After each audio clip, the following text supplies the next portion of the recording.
Hello everybody. So today I will talk about calculus. The topic today is about first derivative. So now I will show you how to answer. We can use about the product rule of derivative. So we have y equals to ab. So if we do first derivative in here, we will have first derivative of a multiplied by b plus first derivative of b multiplied by a. So we can apply the formula in here.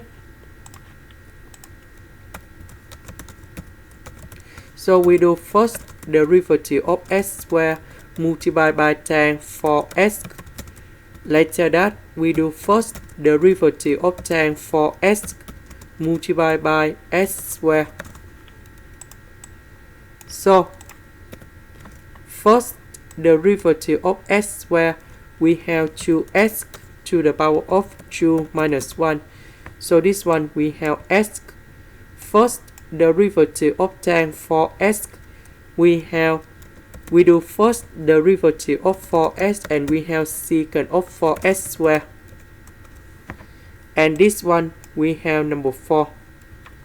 And I will put s squared in here. This is the end. Thank you for watching.